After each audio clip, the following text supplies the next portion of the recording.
I've worked as a paranormal investigator for close to 30 years. I always had believed there was more to our world than what most think. Like the submerged section of an iceberg, there is something under our choppy waters of regular existence.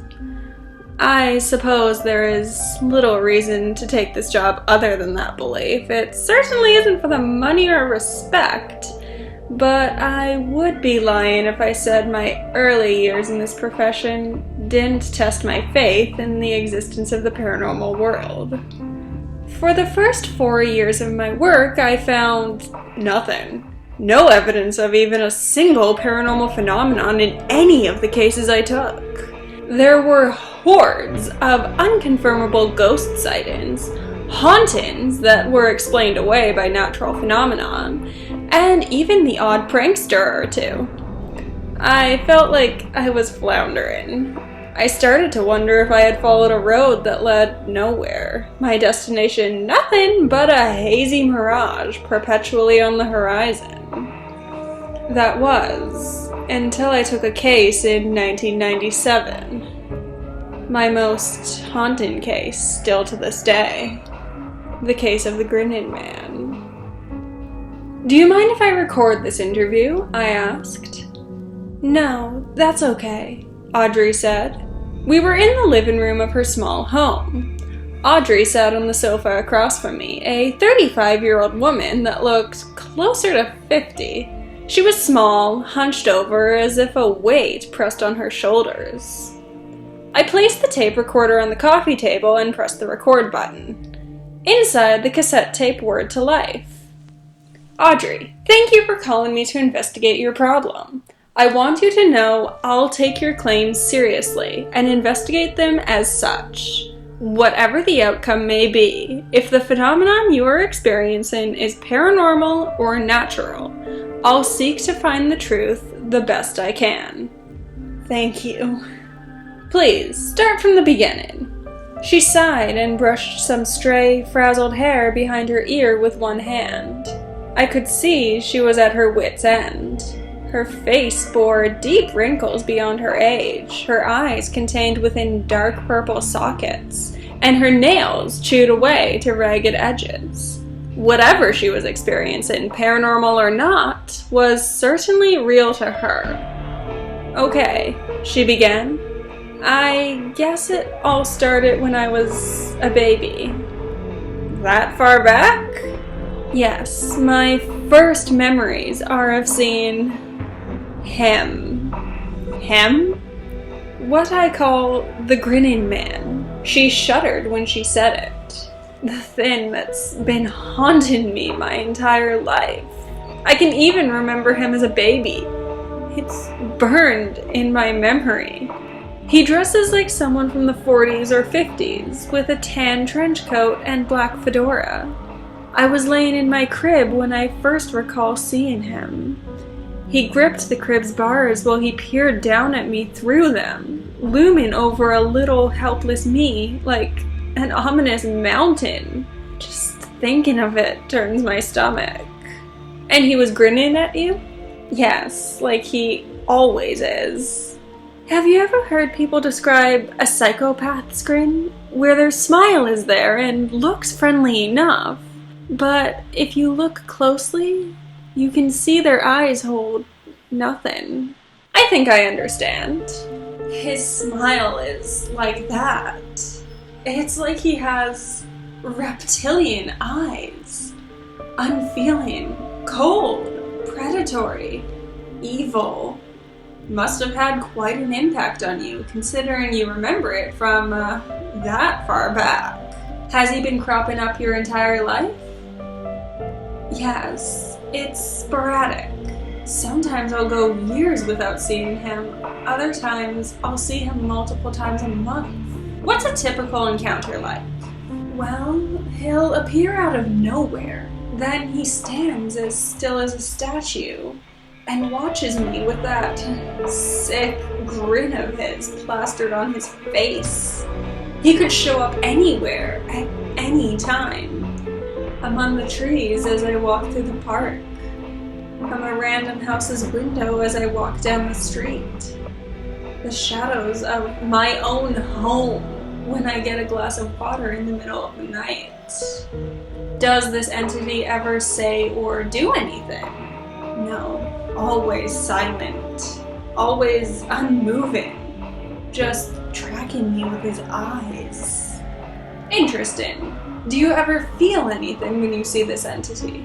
Yes, an intense sense of dread and tightness in my chest. Almost like he's reaching out with imaginary brooding fingers to squeeze my heart. And sometimes, when I see him, something terrible happens soon after. You mean that a sighting of the Grinning Man is a precursor to a traumatic event? Yes, not all the time, but enough that when I see him, my nerves will be shot, and I'll walk around with this dark cloud weighing on me as I wait for the worst to happen. Could you give me an example? Audrey sighed, and tears swelled at the corner of her eyes.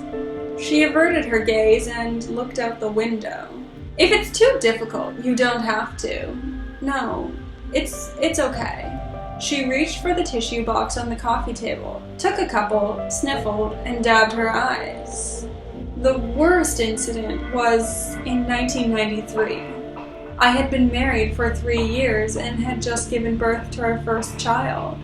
He was 4 months old at the time. I was back at work by then, and I was coming home very late one evening. The roads were dead.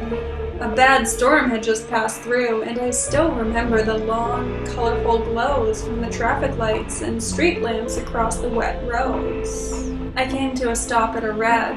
I just happened to glance to my right. He was there, half covered in shadows. He stood on the pavement by the crosswalk, the walk signal glowing green as if he had meant to cross. That grin he had sunk my heart as if it had turned to stone.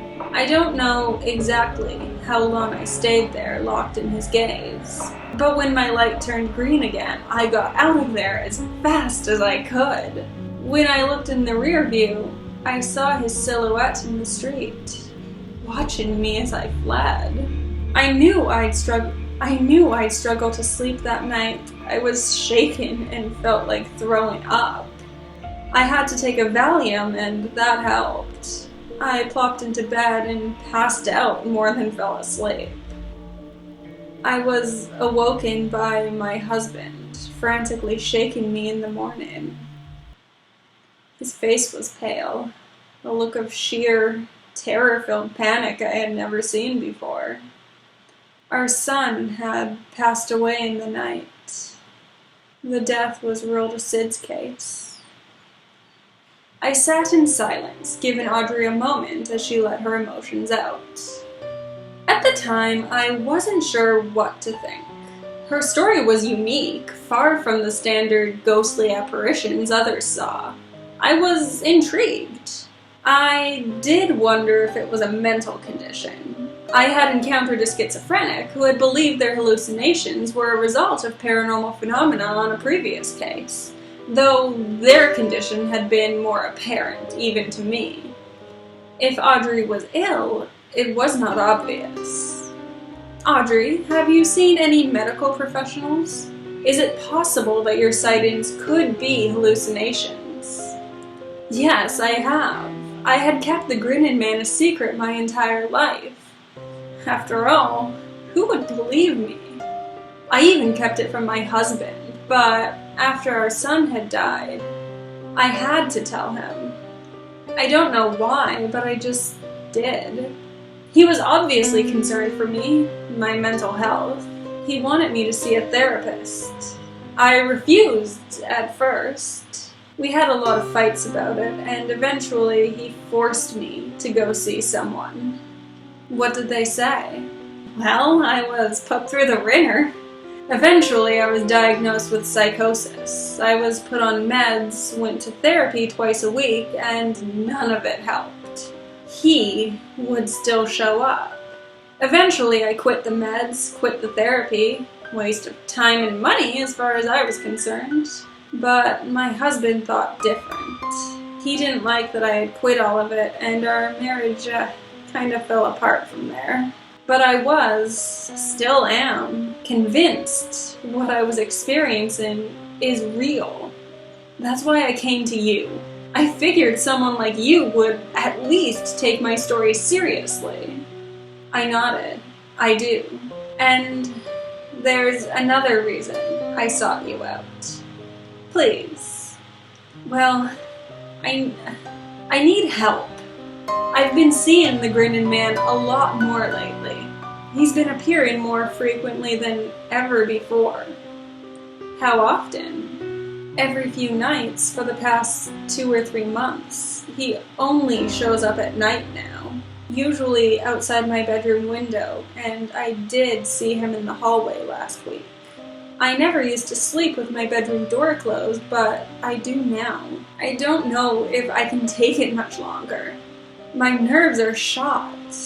Dread suffocates my chest all the time. I think something terrible is going to happen soon.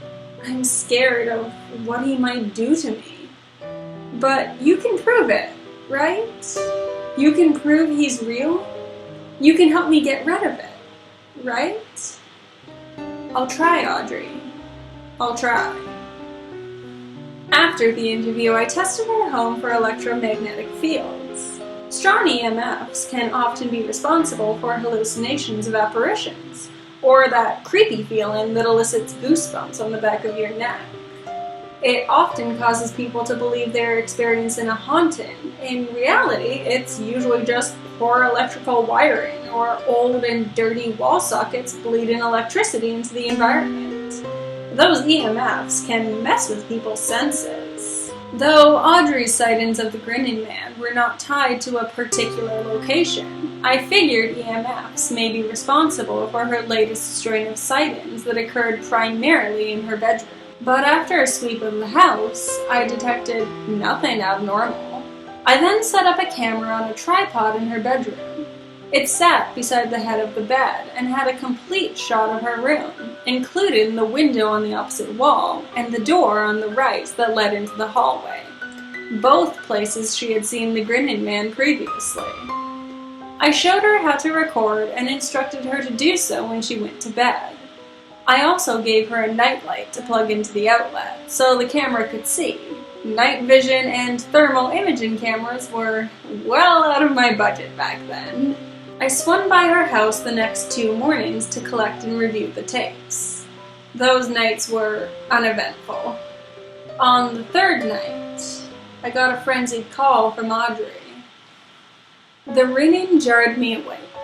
The clock on my nightstand read 2:08 a.m. I trudged to the phone, and as soon as I answered, Audrey's frantic voice came over the line. "He was here!" she cried. "He was here! He tried to hurt me!" I arrived at Audrey's a little over half an hour later. She paced back and forth in the living room, a neglected cigarette burning in her hand, the ash tip growing long and pale as bone. She muttered one thing over and over. "No escape! No escape!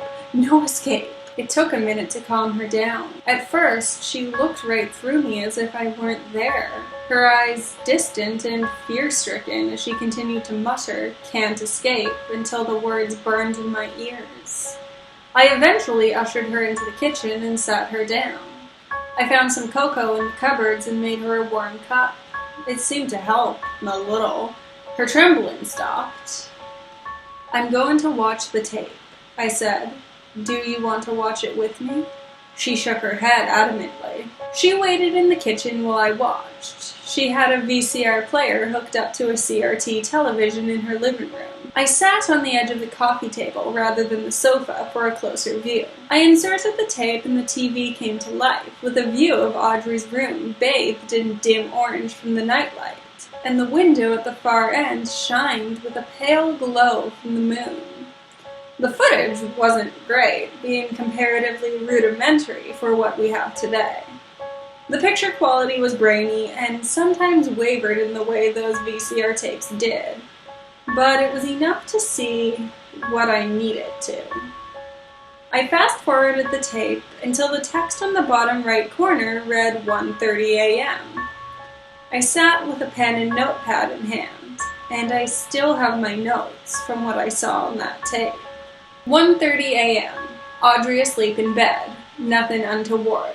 1:35 a.m. Audrey becoming visibly restless, flopping and turning violently in her sleep. 1:38 a.m. Audrey settled. 1:40 a.m. Dark figure crossed window on opposite wall. 1:42 a.m. Dark figure crossed window again, in opposite direction. 1:44 a.m. Dark figure standing in front of window. Figure looks like a person, possibly wearing a hat. Figure too dark to make out features. 1:46 a.m. Static intermittently breaking up picture. Figure still standing at window. 1:50 a.m. Figure disappeared. Did not walk or move away. Simply vanished. 1:51 a.m. Audrey becoming restless again. 1:52 a.m. Bedroom door opened. That was the last note I took. My heart was pounding in my ears by this point. A few seconds after the door had opened, seemingly by itself, the man appeared from the darkness in the hallway, like a demon emerging from the depths of hell. I dropped my notepad and gawked at the television screen. Even through the grainy footage and the worsening bits of static, I could make out the grin plastered across the figure's face. The grinning man. The nightlight suddenly went out, and the screen went black. It took a few moments for the lens to adjust to the dimmer moonlight coming through the window, and when it did, the grinning man was a dark silhouette just inside the doorway. I stood and approached the television, bent over at the waist, face inches from the screen to get a closer look. The tape wavered badly, making everything unrecognizable. When the picture cleared, the grinning man had teleported from the doorway to the bedside, just in front of the camera. He peered down at Audrey. My heartbeat thumped steadily in my ears. The picture wavered again for longer. When it steadied, the grinning man had his arms extended downwards toward Audrey. She was now kicking and thrashing in bed, the grinning man's hands appearing to be clasped around her throat. The blanket was flung from the bed suddenly, a big dark cloud moving across the screen. Audrey thrashed and the grinning man held on. The moonlight glanced off his teeth, making that diabolic grin a glimmering silver blemish at the base of his darkened face. Like his grin, his eyes shined palely with manic glee. A prolonged burst of static. I let out a breath I didn't know I was holding. The picture came back, the nightlight was on, and Audrey sat upright in bed, grasping at her neck. The grinning man was gone. I felt something in the air then, heavy like humidity. A powerful feeling that pervaded the house. A feeling of anger. The VCR tape paused by itself, then began to rewind. The tape whined frantically inside the player with a high pitch. The picture on the screen sheared, then went black. Smoke seeped from the vents of the player and around the edges of the opening flap. I mashed the eject button, hoping to save the tape, but the crinkling noise that sounded like crumpling cellophane left me with little confidence. The flap turned back and the tape flew out as if shot from a cannon. The mess of cracked casing and wadded, tangled tape hit me in the chest and fell to the floor.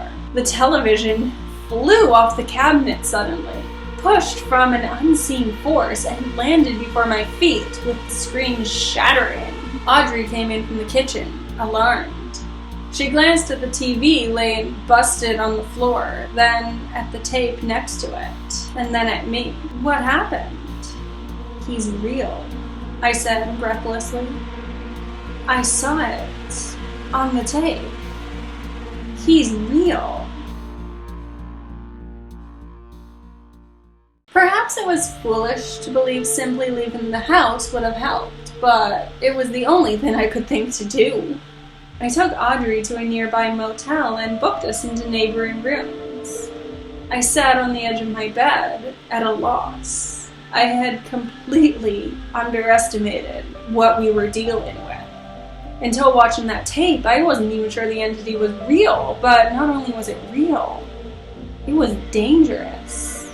I phoned a close acquaintance, one that wasn't so happy to be woken at 3 in the morning, who worked for another paranormal investigation team. He was happy to help once I explained the seriousness of the situation. He gave me the number of a good medium who could help give a reading, perhaps to identify what we were dealing with. I was also hoping she might have known methods to banish the entity from Audrey's life, if it were at all possible. I decided to call the medium first thing in the morning, but it would be too late for her to do anything by then. I lay down on the bed, my thoughts swimming in a fuzzy haze of fatigue and the come down off an adrenaline spike. I realized that, for the first time with true conviction, I had encountered something under the surface of the normal world. Something sinister hiding in those deep and dark, murky waters below. You can live your life pretending that world is not real. Many do. And sure, chances are you'll never be affected by it. But you should know, that world is real. And it's there, lurking in the darkest of shadows around us. With some difficulty, I eventually fell asleep. The short doze from 3 to dawn was restless. I had a nightmare. I was drowning in black sludge as dark as the starless night sky above me. My arms and legs struggled through thick and oily liquid as I fought to keep my head above the surface. My breath cut short and my chest squeezed tight. Panic flooded in through every pore on my body as the presence of evil prickled my skin, and then darkness. I awoke to sunlight glowing around the edges of the grimy motel curtain. The bedsheets were a scrunched up mess, and my blanket lay strewn over the floor. With a sick feeling creeping up in my gut, I realized how this scene closely mirrored what I saw in the aftermath of the attack on Audrey. I rushed out of my room to Audrey's next door. She didn't answer the first few knocks, so I knocked louder. No answer. I called her name and pounded on the door. Still no answer. I rushed to the motel's front desk, convincing them to let me into the room. When we entered, Audrey was in the bed. Her pale face poked out from the blanket. Her lips were blue. Her eyes, vacant and lifeless, stared at nothing. My heart plummeted. She was dead. I dream of that morning often. The moment we walked into that godforsaken room to see Audrey drained of life, I'll never forget that. The case has stuck with me all these years. I've pored over the details many times. I relive my actions and question if there was more I could have done. I try not to blame myself. I know it's not healthy. But I just can't lift the weight of guilt that still sits on my shoulders. Or perhaps it's my liver that takes the brunt. Fact is, as I see it, she came to me for help, and I did not do enough. I wish I could tell you I got revenge on this thing, that I tracked the entity down and vanquished it like the hero at the end of a Hollywood action movie. But life doesn't tend to work like that. Besides my experience with Audrey and that close brush I had that night in the dingy motel room, I've yet to cross the path of the Grinning man ever again. But that's the nature of this line of work. Things don't get wrapped up and topped off with a neatly tied bow. We deal with things that are on the edge, things that straddle the line between the world we know and the one we don't.